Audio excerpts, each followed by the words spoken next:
देखो physics class 12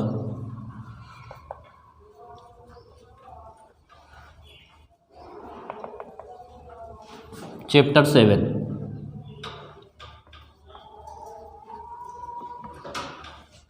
chapter का नाम है गतिमान आवेश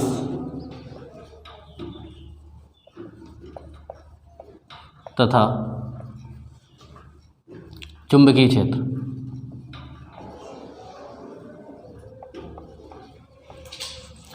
अब देखो इसमें समझते हैं कि चुंबकीय क्षेत्र क्या होता है। चुंबकीय क्षेत्र,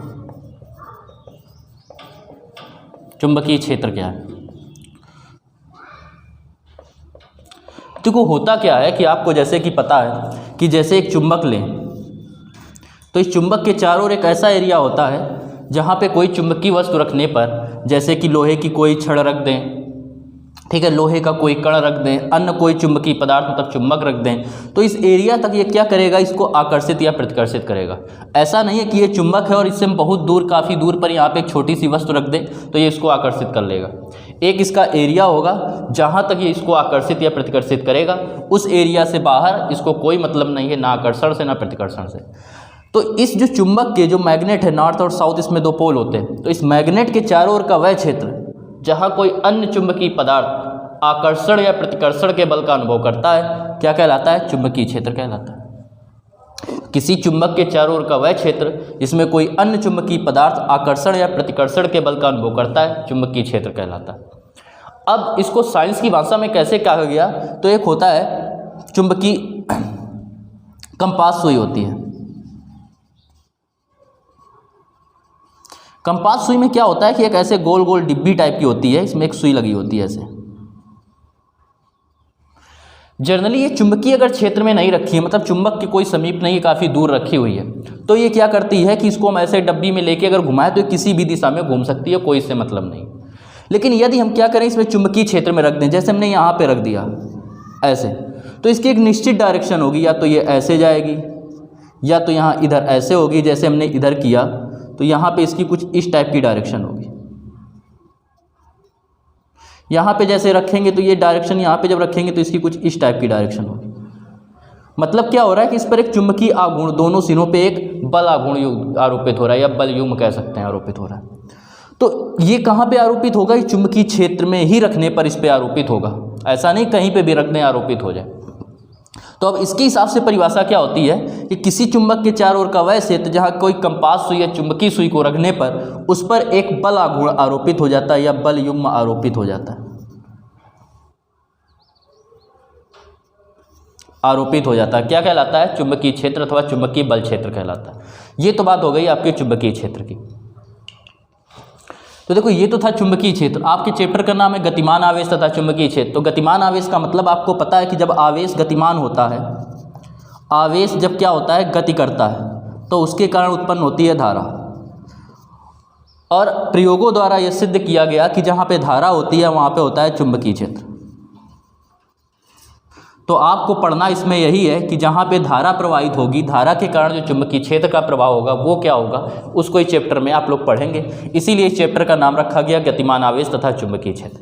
जैसे कोई तार है, ये वायर है, इसमें अगर धारा प्रवाहित हो रही है तो जैसे चुंबक के चारों ओर कोई चुंबकीय पदार्थ रखने पर वह आकर्षण या प्रतिकर्षण के बल का अनुभव करता है, या कोई कंपास सुई रखने पर उस पर एक बल आघूर्ण आरोपित हो जाता है, ठीक उसी प्रकार किसी धारावाही चालक के समीप कोई कंपास सुई रखने पर इस पर क्या होता है, बल आघूर्ण आरोपित हो जाता है। मतलब ये भी वैसे ही रिएक्ट करती है, वैसे ही व्यवहार करती है जैसे कि एक चुंबक। इसीलिए इसका नाम रखा गया इस चैप्टर का गतिमान आवेश तथा चुंबकीय क्षेत्र। देखो अभी आपको बताया हमने कि जब किसी चालक तार में वैद्युत धारा प्रवाहित होती है तो उसके चारों ओर उत्पन्न होता है वैद्युत चुंबकीय क्षेत्र, तो उसके चारों ओर उत्पन्न हो जाता है चुंबकीय क्षेत्र। अब हुआ क्या, फ्रांस के दो वैज्ञानिक हुए, बायो तथा सेवर्ट, और इन्होंने किसी धारावाही चालक तार के कारण उत्पन्न चुंबकीय क्षेत्र का अध्ययन किया और बताया कि ये जो चुंबकीय क्षेत्र होता है इसका मान कैसे ज्ञात किया जाता है। इसी नियम को कहते हैं बायो सेवर्ट नियम, या इसी को नाम दे दिया गया धारावाही चालक के कारण उत्पन्न चुंबकीय क्षेत्र। देखो इसको समझने की कोशिश करते हैं। जैसे कि चालक तार है,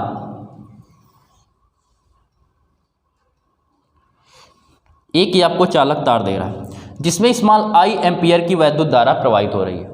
तो माना एक चालक तार, या जब किसी चालक तार में, पहले इसकी परिभाषा कैसे लिखनी है कि जब किसी चालक तार में वैद्युत धारा प्रवाहित की जाती है तो उसके चारों ओर एक चुंबकीय क्षेत्र उत्पन्न हो जाता है, ठीक है, जिसका अध्ययन बायो तथा सेवर्ट नामक दो वैज्ञानिकों ने किया, फ्रांस के वैज्ञानिकों ने किया, और जिसका मान इस नियम के अनुसार ज्ञात किया जा सकता है। और इस नियम को क्या कहते हैं? बायो तथा सेवर्ट का नियम कहते हैं।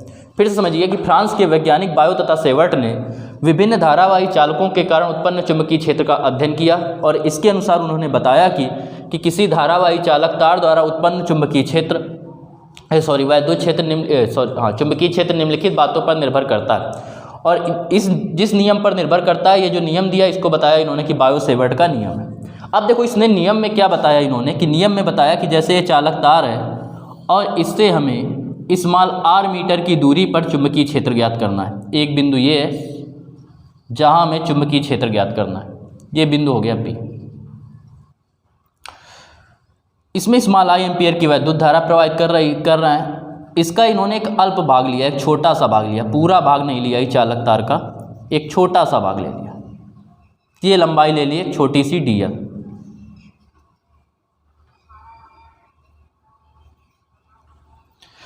जहां से एक बिंदु की दूरी है स्मॉल r, और ये जो एंगल बन रहा है ये बन रहा है थीटा। तो बायो तथा सेवर्ट के नियम के अनुसार किसी धारावाही चालक तार के कारण उत्पन्न चुंबकीय क्षेत्र का जो मान होता है वो निम्न कारकों पर निर्भर करता है। नंबर 1, पहला कारक क्या है कि यह चालक तार की लंबाई के अनुक्रमानुपाती होता है। यह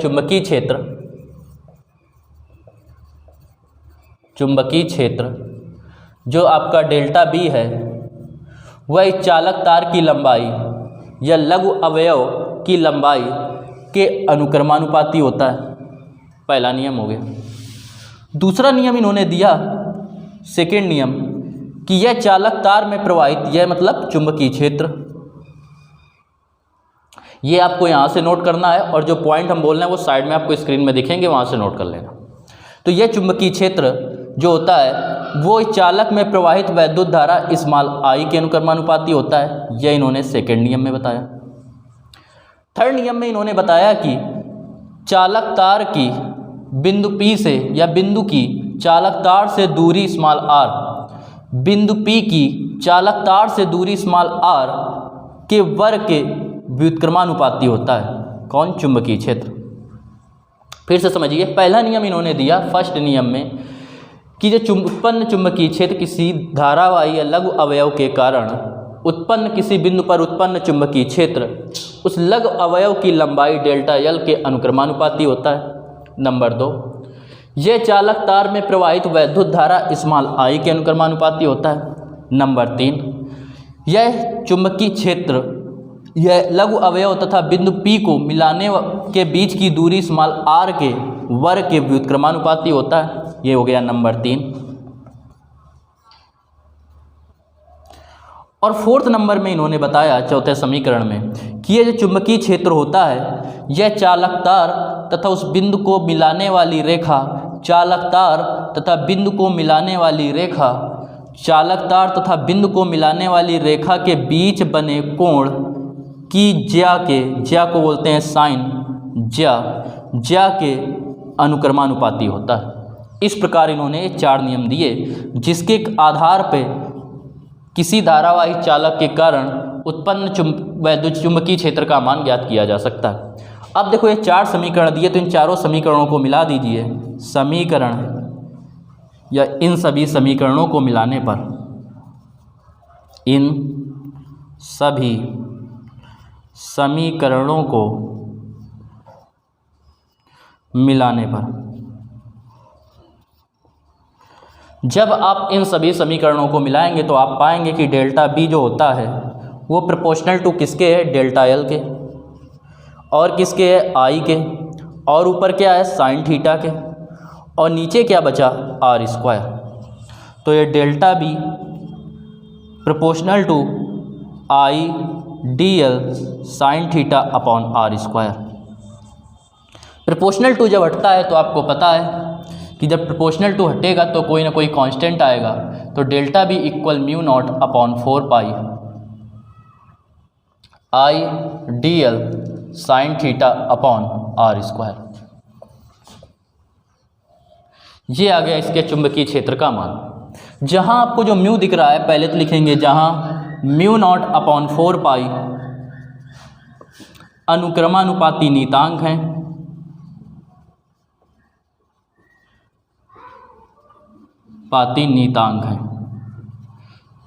तथा म्यू नॉट को निर्वात अथवा वायु की चुंबकशीलता कहते हैं।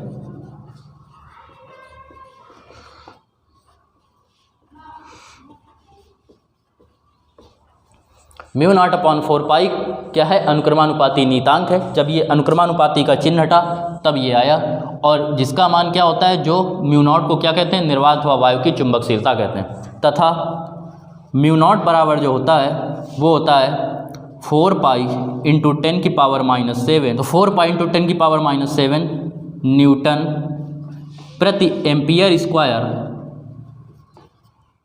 अथवा वेबर प्रति एम्पियर मीटर। ये हो गया इसका मान और ये हो गया इसके मात्रक। बात करें चुंबकीय क्षेत्र के मात्रक की, तो इसका जो मात्रक होता है वो होता है न्यूटन प्रति एम्पियर मीटर।